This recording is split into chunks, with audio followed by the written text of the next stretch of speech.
Muy buenas tardes, queridos senderistas. ¿Cómo están? Acá Liliana Krasevac en Senderos hacia la Libertad por Mantra FM. ¿Cómo están hoy? Fresquito hoy en Buenos Aires. Estamos en vivo y le doy la bienvenida a mi querido compa Claudio Panariti. ¿Cómo estás, Clau?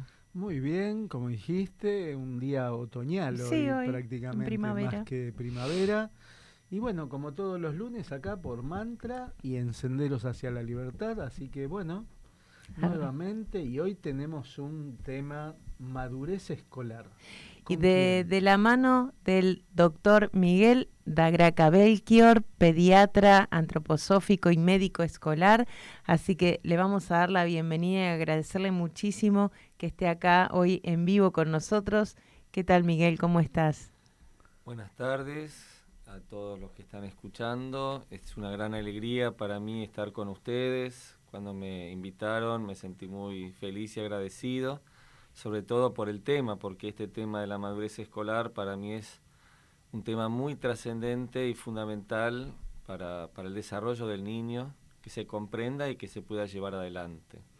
Así que gracias, Miguel, por Sí, estar. muchas gracias. Bienvenido y les decimos a todas las familias, padres que estén escuchando, que está abierto el chat, estamos en vivo en todas las redes sociales y que pueden escribirnos con preguntas, reflexiones, consultas, estamos acá para escucharlos. Y bueno, Miguel, si te parece que nos cuentes un poquito sobre vos para la gente que no te conoce, quién sos, bueno, cuál es un poco tu recorrido dentro de este camino y después ya nos metemos a un tema muy importante, quédense escuchando, que es madurez escolar, ¿eh? Mucho para aprender sobre ese tema, pero antes, bueno, conocer quién es el doctor Miguel Dagraca Belchior. A mí siempre me gusta decir que yo soy exalumno de la primera escuela Rudolf Steiner, de la primera escuela Waldorf, de hace tanto tiempo. Acá en Argentina, en Buenos En Aires. Buenos Aires, sí. Sobre todo para que a veces está ese prejuicio de que no salen médicos, ingenieros de una escuela Waldorf, pero sí, sí se puede. Y bueno, ese fue un poco mi camino. Mi mamá era maestra jardinera. Ella sabía muy bien alemán, no se formó como maestra jardinera, como a veces pasaba antes, ¿no? De que el saber alemán, el tener esa intuición de llevar adelante esa crianza tan especial y tan linda. Entonces, desde Jardín Infantes, ella era maestra. Y bueno, llegué yo y ahí empecé digamos, el jardín, después la primaria, después la secundaria, que hice hasta cuarto año, donde me fui a una escuela que se llama Colegio Incorporado Burmeister, que también es interesante que yo pasé de un promedio 8 en la Steiner a un promedio 10 en una escuela no antroposófica, que a veces uno tiene dudas qué pasa con los alumnos Waldorf cuando van a una escuela donde se busca más el estudio más de memoria, no tan artístico, a ver qué es lo que ocurre, y ahí todo lo contrario, siempre fui abanderado. Mirá. Y, y bueno, y me cambié para jugar al fútbol. Fui jugador Ah, profesional de fútbol. Y lo que había surgido acá es cómo llegué a la medicina, y esos son los misterios de la vida, ¿no? Como el ángel a uno lo va llevando. Mi hermano, que era kinesiólogo, y se inscribió, él quiso hacer la carrera de medicina y me inscribió a mí también, y yo le dije, bueno, nos ponemos a estudiar. Y recién a los 23 años me di cuenta que yo quería ser médico. Estaba jugando al fútbol en la primera de un equipo, también fui, era ayudante de albañil, porque estábamos construyendo nuestra casa, entonces yo era el que hacía los pastones, iba a la Mirá. comunidad de cristianos, que me bautizaron a los 3 meses en la comunidad de cristianos. Tenía muchas actividades, incluso tocar el violín. Y en cuarto año de medicina dije, no, yo quiero ser médico. Entonces dejé de jugar profesionalmente, estudié en la UBA, después hice la residencia en el Hospital Ricardo Gutiérrez de pediatría, que es muy humanista también, ¿no? No es tan bien. científico como el Garrahan, pero sí es mucho más desde lo social, desde la búsqueda de la integración digamos, de la familia, así que muy buena la formación ahí en el Ricardo Gutiérrez. y cuando terminé la formación de la residencia me fui a Dornach, me fui a Alemania, a 2 hospitales. Ahí conocí a Michaela Klöckler, que me invitó al primer congreso de médicos escolares, y se ocurrió en 1999, que es cuando yo me fui, y ahí comencé ese camino de la medicina escolar. Y así yo volví en el año 2000, primero iba a estar en el Perito Moreno, pero justo antes de empezar me dijeron que lo iban a pensar, y ahí rápido la escuela San Miguel Arcángel me convocó, y en el 2000 empecé mi camino ya de 25 años como médico escolar en la escuela Waldorf San Miguel Arcángel. Wow. Sí. ¿Qué es un médico escolar, Miguel? Y un médico escolar es un médico que está en una escuela y que tiene una mirada diferente, complementaria a lo que uno tiene como pediatra, porque uno como pediatra, uno ve a la familia, ve al niño en ese ámbito del consultorio, en donde el niño se muestra de una determinada manera, sobre todo cuando está solo, y después en una escuela se muestra de otra manera, sobre todo que tiene que ver con el encuentro con otros niños de su misma edad, porque a los niños no les cuesta tanto o estar con más pequeños o estar con más grandes, pero cuando están en el mismo ámbito con otros compañeros de su misma edad, ahí surgen a veces muchas dificultades, a veces no, competencias y, bueno, esos encuentros y ese camino en conjunto. Entonces el médico escolar es alguien que está trabajando en un equipo y que tiene una mirada del ser humano diferente que lo que yo aprendí en el Hospital Ricardo Gutiérrez, en la universidad, donde uno ve más lo que uno puede ver desde lo físico, desde lo material, desde lo racional. En cambio ahí no solamente vemos esa parte, sino también lo que tiene que ver con su desarrollo anímico y también con su ser espiritual. Entonces esa mirada físico, anímico, espiritual, eso es lo que uno como médico escolar trata de ver en ese niño. Entonces uno puede ver que hay distintas constituciones, o sea, formas de ser, tanto desde lo físico o desde cuál es su vitalidad o cómo es desde lo anímico, y que uno puede ver, por ejemplo, esto que llamamos constituciones es un niño que a veces uno lo ve con una cabeza más grande, también se relaciona con un niño que está más en la fantasía, en las imaginaciones, que le gusta más todo lo que tiene que ver con la lengua, y está después el niño que también es más cabeza pequeña, que uno lo ve más terrenal, que lo ve en sus manos, que las ve como más agrietadas, que están más sucias, que tiene que ver con el don. El primero, el cabeza grande, tiene más el don del cielo, y el que más terrenal, el don del movimiento, pero no lo dominan, sino que hay una fuerza que lo hace moverse, y en algo que quizás es más patológico uno lo llama la hiperactividad.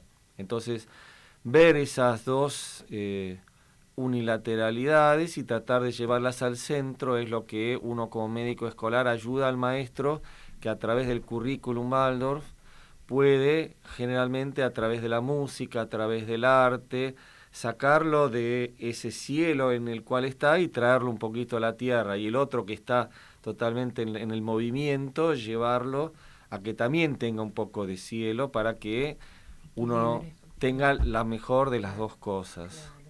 Entonces hay muchas cuestiones así que es el médico escolar, ¿no?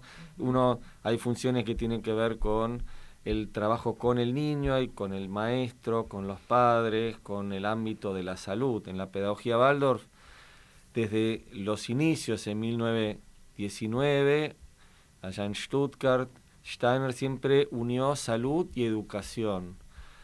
La educación llevada sobre todo por todo lo que tiene que ver con la pedagogía, con el maestro y todos los que trabajan en ese ámbito, unido con todo lo que tiene que ver con la salud, con el médico y con todas las, por ejemplo, euritmia curativa o arteterapia. Entonces, unir esas dos ramas, ¿no?, de salud y educación, en donde el maestro lo que más conoce es el currículum, ¿no?, es qué es lo que hay que dar de acuerdo al desarrollo del niño, de acuerdo a su momento, etapa evolutiva, y el médico, el que conoce qué es lo que está ocurriendo a esa edad, en ese momento, en esa fase de su vida. Entonces, en el trabajo de conjunto, en donde el médico pone la imagen de cómo, en qué momento del desarrollo está el niño, y el maestro que pone qué es lo que hay que hacer en ese momento, en el encuentro, en el trabajo en conjunto, es donde uno puede ayudar al niño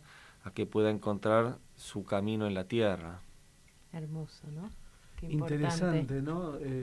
Y acá vamos directo al tema que es la madurez, ¿no?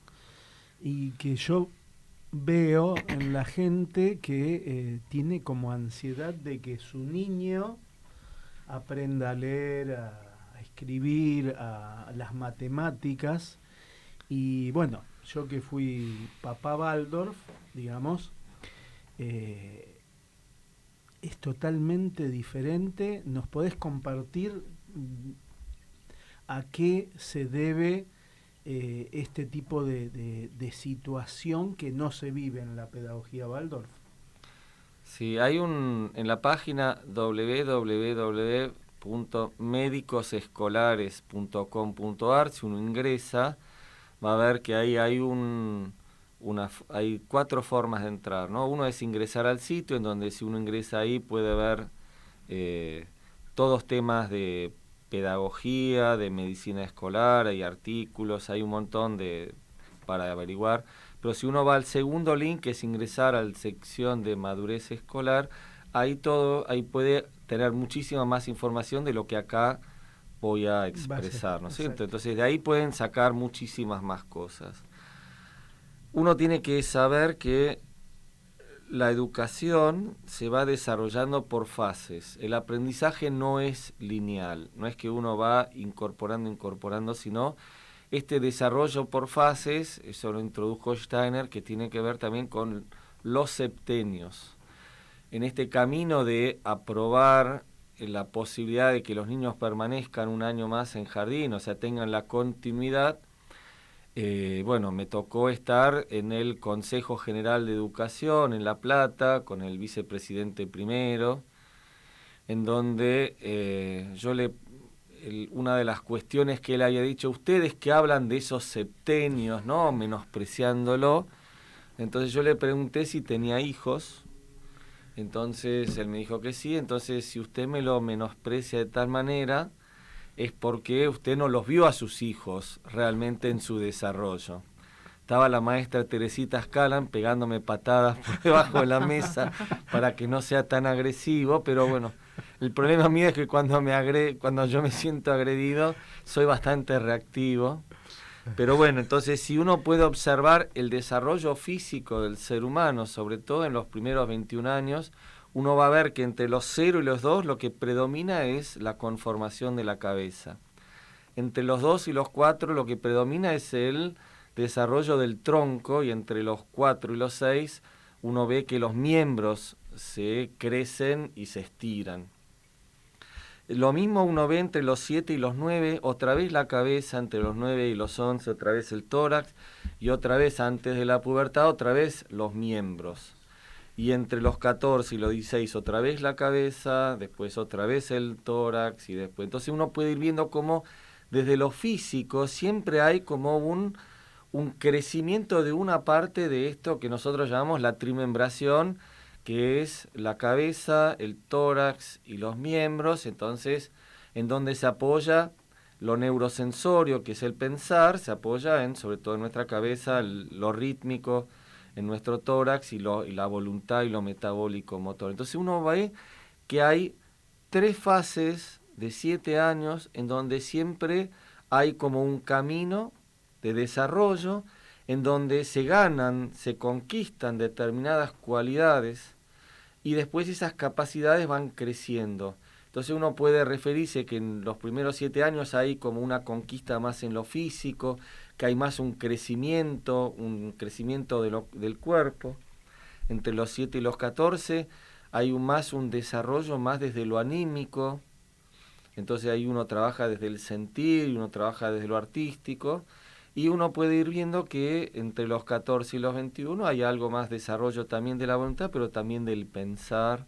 Entonces, siempre hay algo cualitativo y algo, de los 14 y los 21, algo más espiritual. Entonces hay un desarrollo de 7 años físico primero, anímico y después espiritual. En los primeros 7 años hay más crecimiento. Entre los 7 y los 14 hay algo que nosotros llamamos la diferenciación, donde se produce la diferenciación de los sexos, en donde al principio los niños y las niñas son muy parecidas, pero en el segundo septenio ahí uno ve claramente, cuando se desarrollan los caracteres secundarios, hay una diferenciación muy clara entre las jóvenes y los jóvenes, y después hay un proceso entre los 14 y los 21 de integración.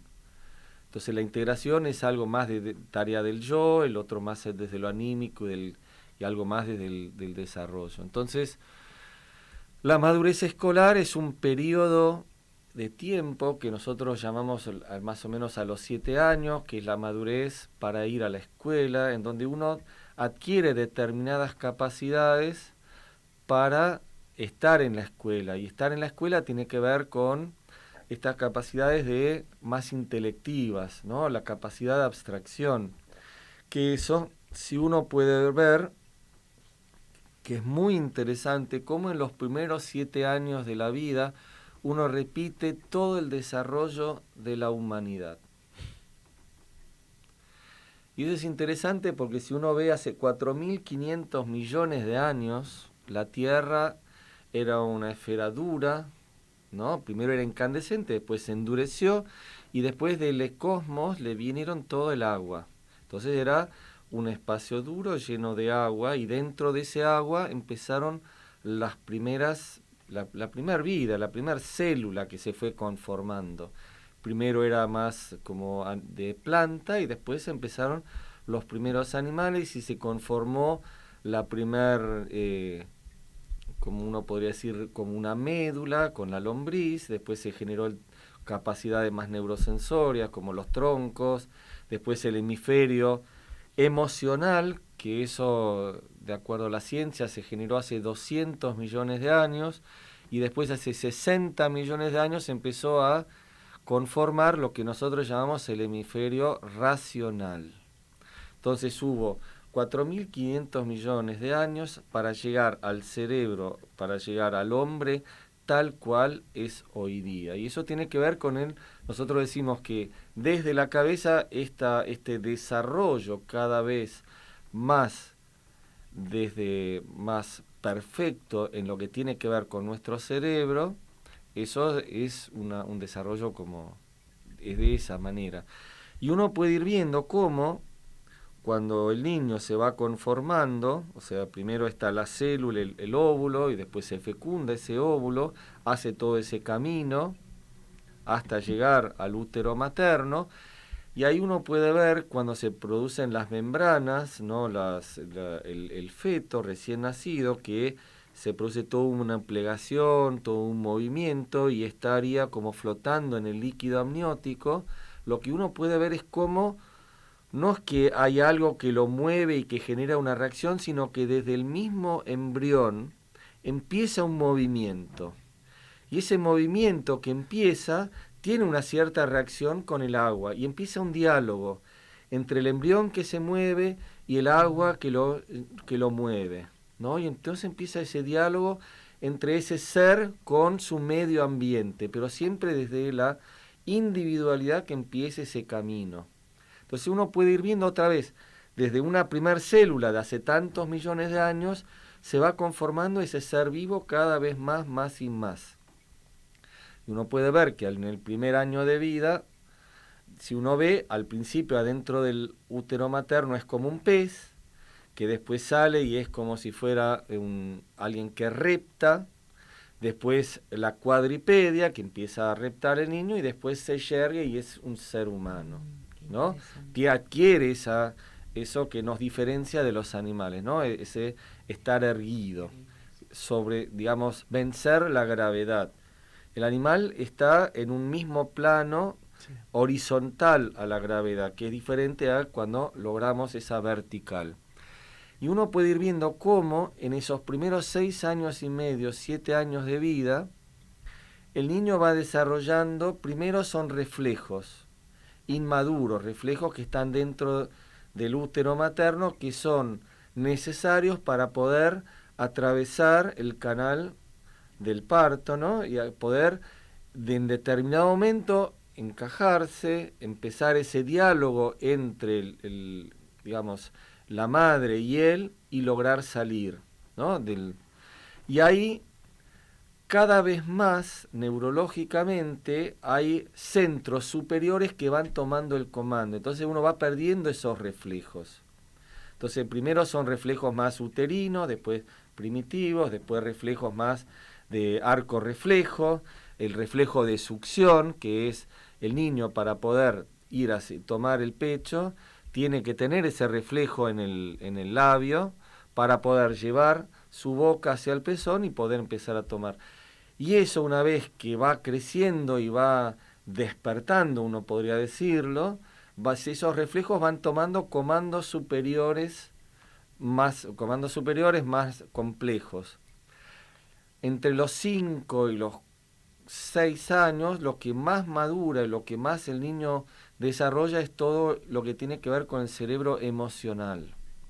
Todavía no tiene ese cerebro racional que recién empieza a tomar la iniciativa a los 6 años y medio, en donde el niño empieza lo que nosotros llamamos la metaconsciente, que es poder darse cuenta de qué es lo que quiere hacer un niño. Todavía cuando no está maduro, lo que quiere hacer es jugar. Viene a un lugar, en el jardín de infantes, donde en una escuela Waldorf hay juegos, todos juegos naturales, de madera, de lana, todas de muy buena calidad, en donde el niño entra y juega.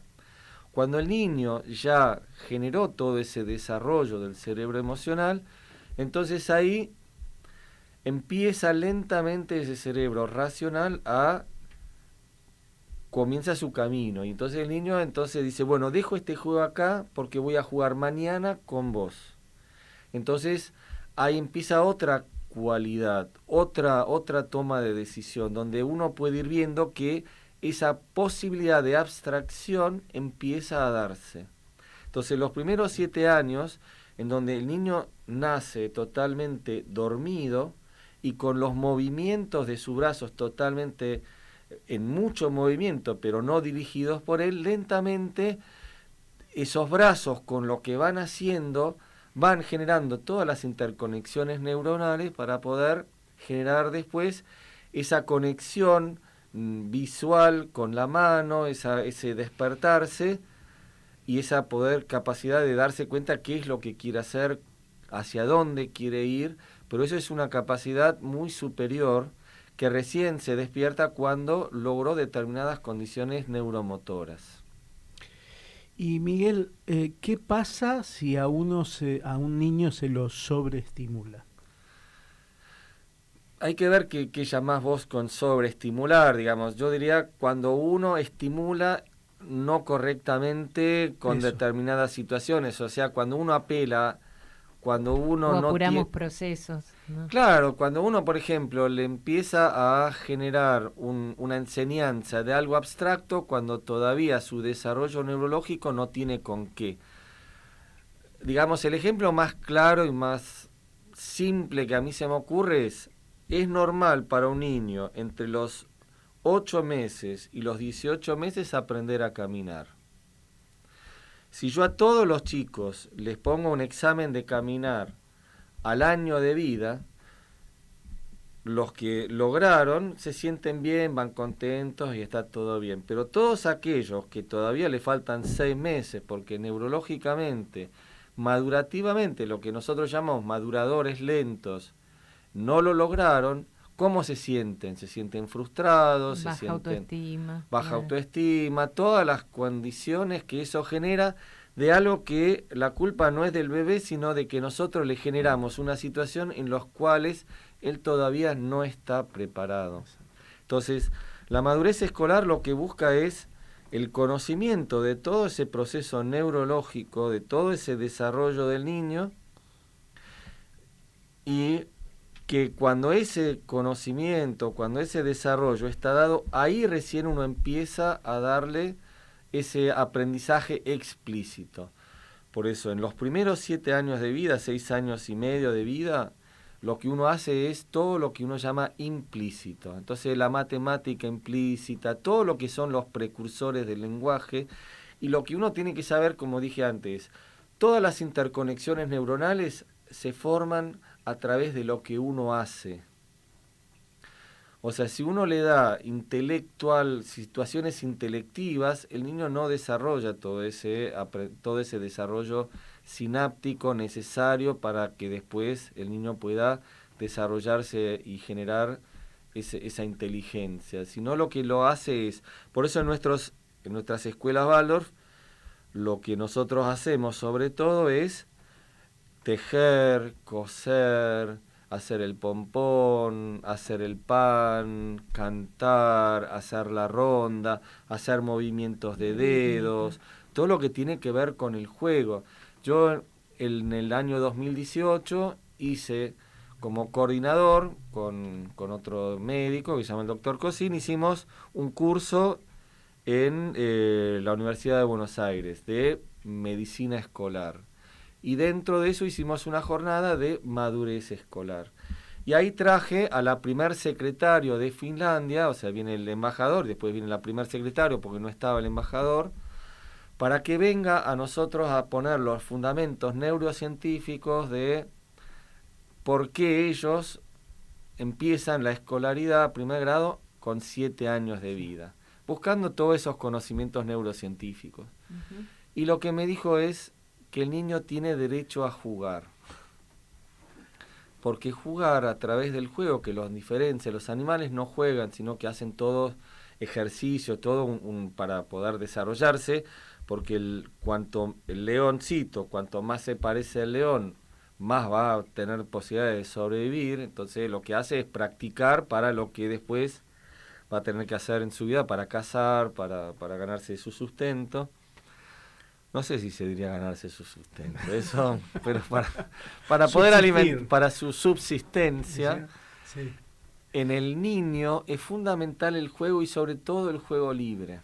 Uh-huh. Juego libre en donde no hay algo que lo lleva a determinadas condiciones, sino permitir que desde adentro, que eso es lo que nos diferencia de la escuela Waldorf, es que el niño tiene que desde sí mismo encontrar el camino para ir ganando eso que es su propio camino, su propio ser, qué es lo que quiere hacer, qué quiere desarrollarse. Entonces, darle todas las posibilidades para que el niño pueda jugar, porque a través del juego él va ganando todo ese conocimiento, todo ese desarrollo y todas las capacidades que están en su cuerpo, que las trajo, pueda ir sacándolas hacia afuera y generando todo ese, como nos llamamos, ese aprendizaje implícito. Entonces, matemática, por ejemplo, es poner un balde y tirar objetos para que vayan adentro, es peso por distancia, y eso es una forma de matemática. Y después, cuando se desarrolló ese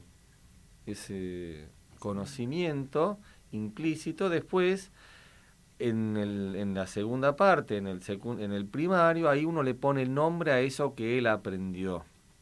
Uh-huh. Eso es fundamental. Miguel, te hago una consulta. Si estamos hablando de madurez escolar y está, digamos, el tema lo traes como, inclusive como parte de una formación, estamos dando sobreentendido de que hay inmadurez escolar, o sea, que hay niños que están comenzando la escuela primaria o el conocimiento intelectual muy prematuramente o que no están aún preparados. ¿Cuándo hablamos en este caso de, si nos podés dar ejemplos, ¿no? De esto de niños que pasan a primer grado?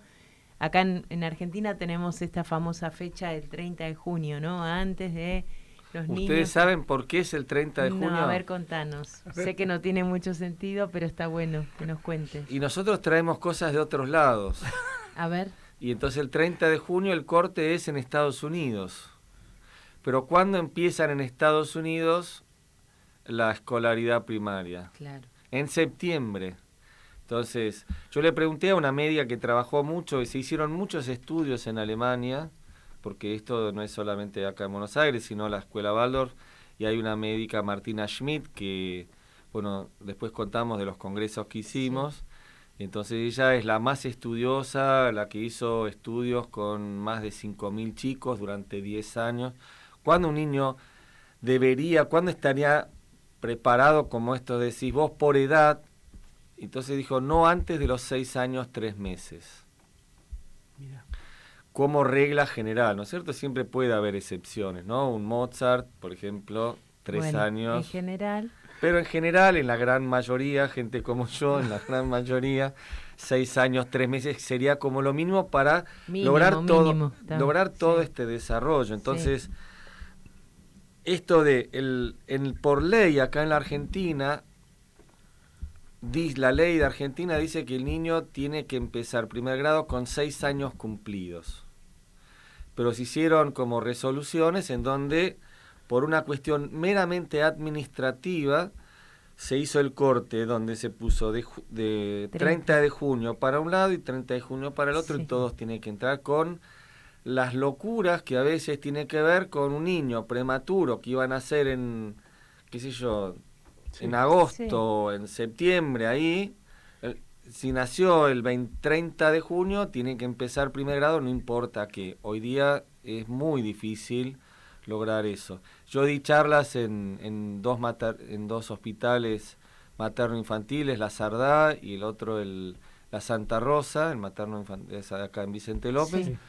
Y ellos que hacen seguimiento de niños prematuros estaban muy de acuerdo con esto que yo estuve planteando y que yo les llevé toda esta bibliografía, todo esto que está acá, porque ellos ven eso, de que un niño, sobre todo los prematuros, que uno los hace ingresar con 5 años y medio, donde todavía está en desarrollo su desarrollo neurológico y todavía no tienen con qué la abstracción, entonces eso les produce daño y no tiene que ver con que ellos realmente no tienen un proceso pedagógico, sino produce daño en la salud. Claro. A ver, contanos un poquito por qué este punto es importante. Sí, hay estudios, bueno, tanta información, no, porque a veces se escuchan personas que tienen hijos que no... siempre es importante, no solo que haya nacido prematuro, pero a veces hay... niños normales. Que no tuvieron ningún problema, que nacieron a término. Que también pasan muy chiquitos, muy maduros, y no significa que el niño no aprenda, porque el niño aprende, o sea... ¿Cuál es el costo? Hay un costo importante. Y por ejemplo, si ustedes después van a la página y van a ver en el Congreso del 2018, hay una neuróloga que habla que se hizo un estudio de ingreso a las un estudio económico de ingreso a las universidades preacadémicas, y comparaban los de mitad de año, por ejemplo, allá de los que son de julio a diciembre, comparados con los de enero a junio, y que unos son más pequeños, yo ingresaba más pequeño, otro más grande, a ver quiénes entraban. Y en ese estudio surgió que el 90% de los que ingresaron a las universidades preacadémicas eran los que habían ingresado con más de 6 años y medio. En Finlandia se hicieron estudios en donde también se comparaban estas dos mitades de año, ¿no?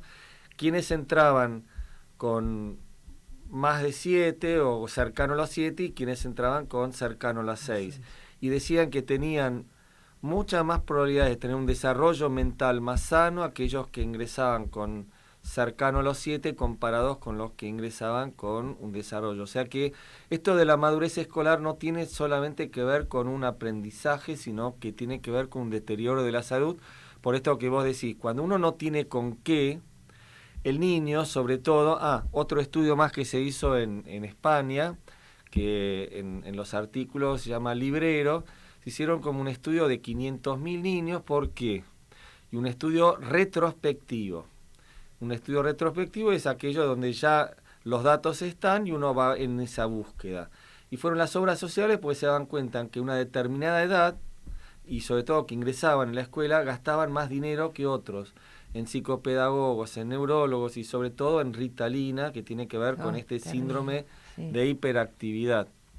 Y lo que decían es que los niños que ingresaban muy pequeños todavía tenían ganas de jugar y no tenían esa madurez motora. ¿Qué es la madurez motora? Que tiene que ver con esta madurez escolar, es la capacidad de permanecer sentado un tiempo prolongado, prestando atención a lo que el maestro, no a su propio interés, porque hay muchos chicos que tienen hiperactividad, pero cuando tienen su interés pueden permanecer sentados. Pero esto tiene que ver la escuela en donde uno pasa de un jardín donde hay un determinado movimiento a donde tiene que estar sentado quieto, no en su interés, sino tratando de entender o de escuchar el interés y hacer lo que le propone un adulto. Y la madurez motora es la posibilidad de quedarse sentado. Cuando uno no está maduro, lo que se ve es que uno necesita moverse para volver a tener capacidad de concentración.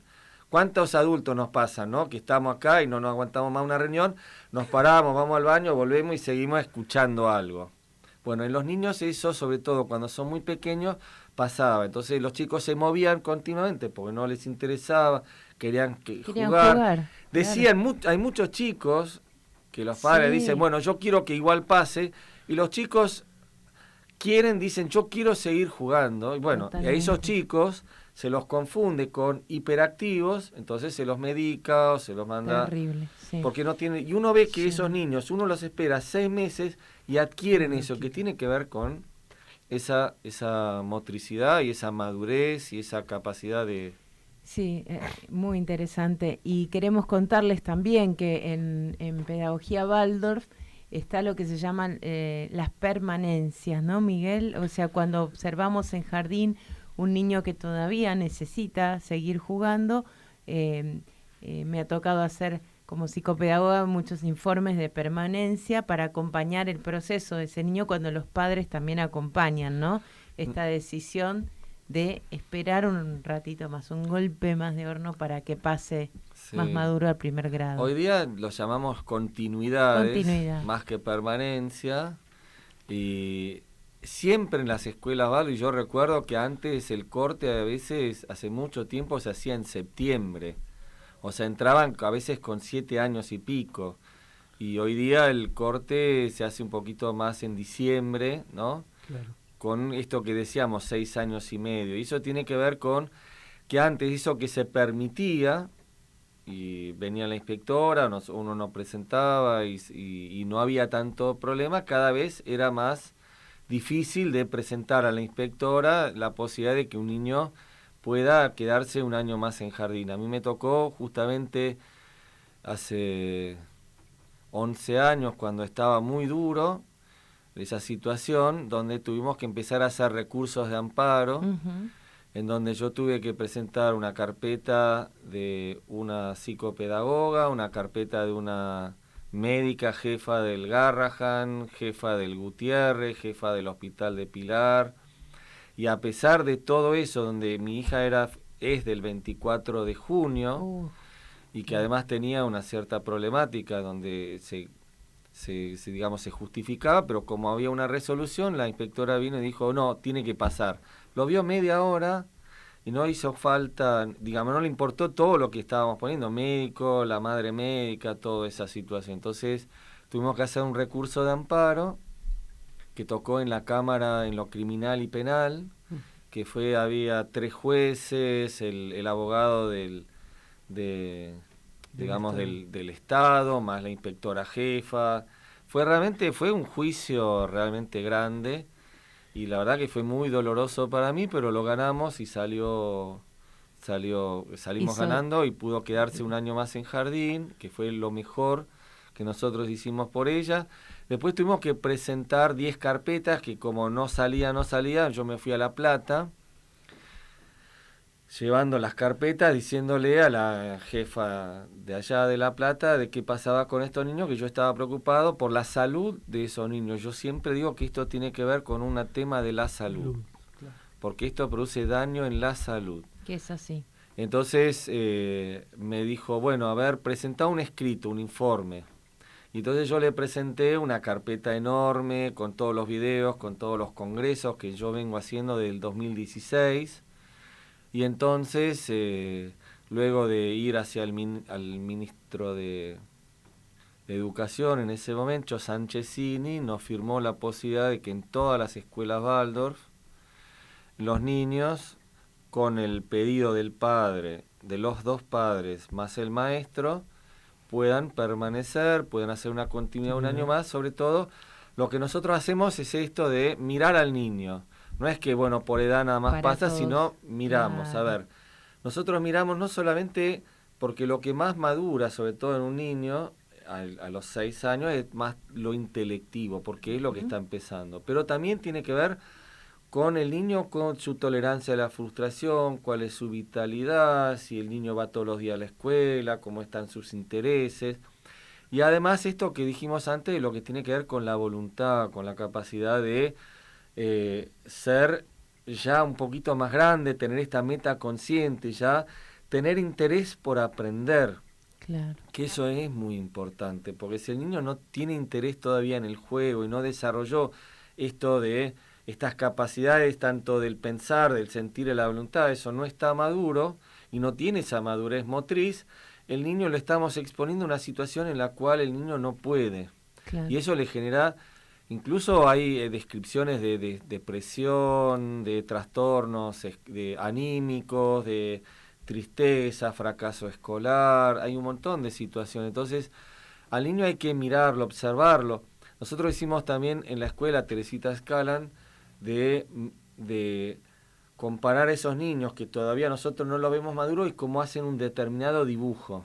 Porque los niños en los primeros 7 años de su vida, en el dibujo plasman en qué situación madurativa están de desarrollo. Entonces uno ve que cuando tienen 3 años dibujan un círculo y un punto, cuando están a los 4 años dibujan como si fuera una escalera, y cuando están con la erupción dentaria dibujan montañas con picos.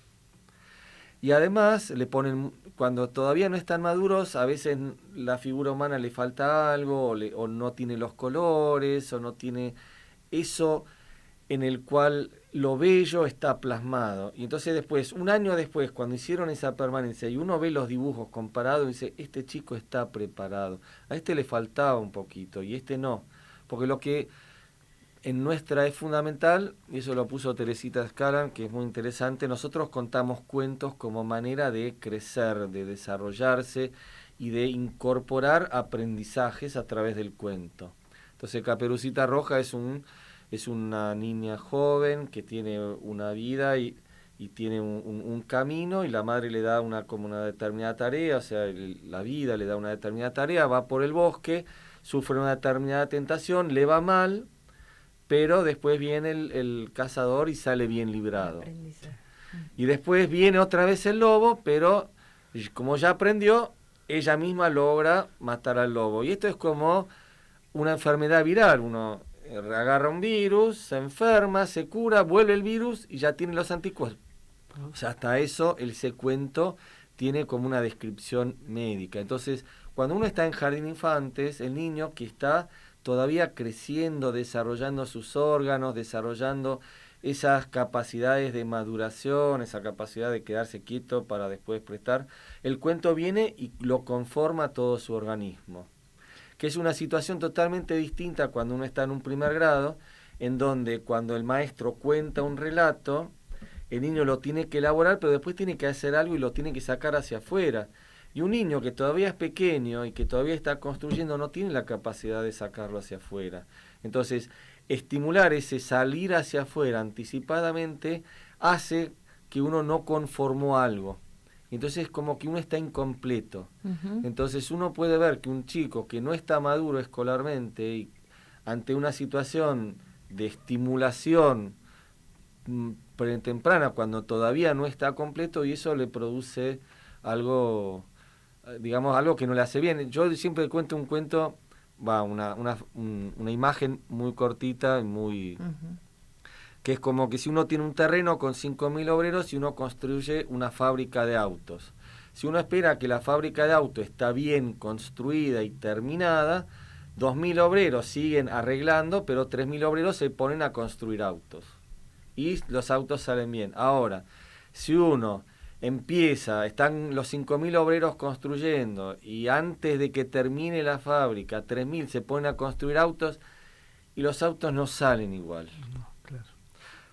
Pero este concepto es fundamental cuando uno cree esto que yo dije de principio, que esto tiene que ver con un desarrollo por fases. Claro.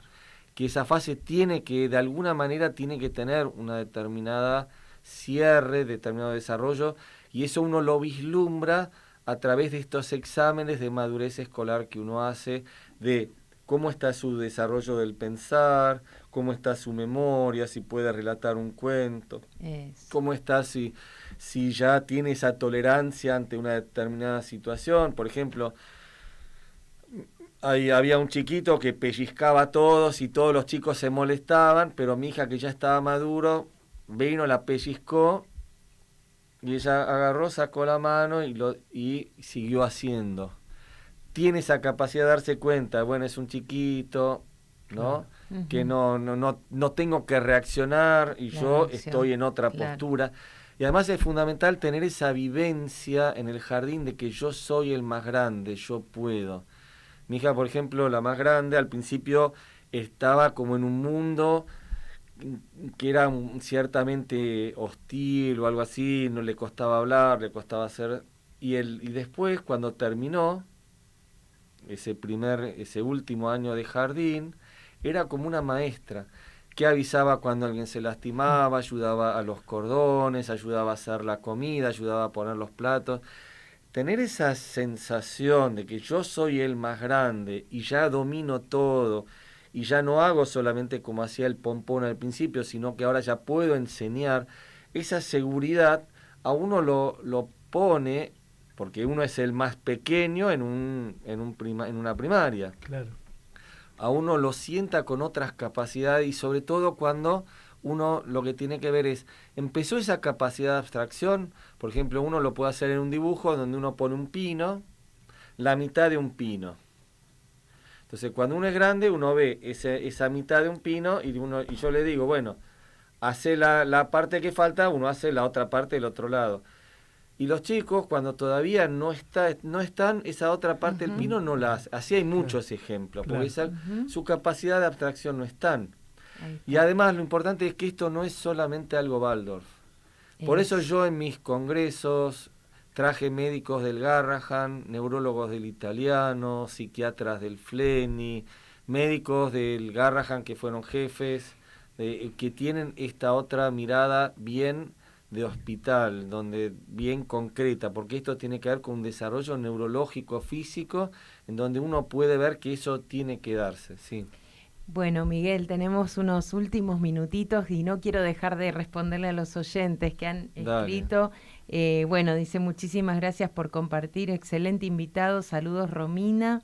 Después dice, súper interesante el programa Alejandra y quiere parte 2 Mariana. Dice que que continúe esto, así que lo vamos a comprometer acá al doctor para una nueva visita y también seguir alentando a los papás a escuchar e informarse sobre este tema, porque también es importante valorar la etapa del juego, ¿no? Porque hoy día hay mucha ansiedad porque tempranamente el niño aprenda a leer y escribir, y hoy el doctor nos contó claramente los daños de apurar estos procesos y de intelectualizar a los niños tempranamente cuando aún no están maduros, ¿no? Entonces el programa de hoy apunta a eso.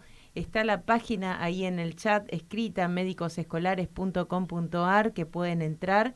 Y antes de terminar, Miguel, si querés contarnos del Congreso de Madurez Escolar, dónde inscribirse, cuándo es. Sí, el 8 de noviembre va a haber un congreso que es el 7º de los que pueden ver en la página, y ahí si uno entra en el Instagram Médicos Escolares, o en tu Instagram también quizá puede estar el flyer, y entonces ahí pueden inscribirse. Muy bien, en la página entonces está, y también tu Instagram es Médicos Escolares también. Sí, sí. Y también pueden seguirnos en el Instagram de Senderos hacia la Libertad, que también va a estar el programa, en YouTube, en todas las redes sociales. Este programa queda grabado, y escribirnos también al Instagram personal Liliana Krasevac y canal de YouTube también Liliana Krasevac para cualquier pregunta y poder seguirnos también en estos temas tan interesantes. Así que bueno, vamos concluyendo. Si querés, no sé, dar algún mensaje en relación a este tema, un mensaje final por hoy. fundamental es la no televisión, no medios electrónicos antes de, si uno puede, antes de los 14 años, digo yo. Sería ideal. Vamos, Nos reímos, todavía. pero no, te apoyamos totalmente. En mi casa nunca hubo tele, así que... Y jugar más. Jugar, Valorar el juego, ¿no? Y la presencia de los padres, fundamental, que es lo que uno ve. Mucha tecnología y poca presencia de padres, que eso es fundamental. Sí, Tal cual, lo da decimos para siempre, ¿no? varios programas más para concientizar a los papás de esto que dijiste, ¿no? Que si se anticipan cosas en el niño, ese niño después va a tener un problema de salud. Claro, Sí, se no hay que apura, apurar. No hay que apurar porque es terrible lo que le puede generar En el esa futuro. ansiedad de que nos pasó como padres de, ay, y yo escucho, ay, no, porque no me lee, no me escribe, y digo, Ya va a escribir. ay, Ya lo Dios. va a lograr. Y realmente es así, ¿no? La salud de esos niños que pueden llegar con una madurez es increíble. Mi hija no empezó a estudiar, a leer y eso antes de los 7 años y ahora está haciendo ingeniería biomédica y le va bien. De Así escuela que Waldorf también. En la escuela Waldorf, claro, sí, obvio. Bueno, Sí. chicos, nos tenemos que despedir. Te agradecemos un montón, Miguel. Un placer Sí. conversar con vos. Un Aprendimos gusto. mucho. Sí, muchísimas gracias. Y bueno, nos vemos nos el tenemos que despedir. próximo lunes. Hasta el próximo lunes, acá por Mantra FM. FM. Que tengan una hermosa semana y gracias. Gracias, Miguel. Gracias a buenas ustedes tardes. por invitarme. A vos.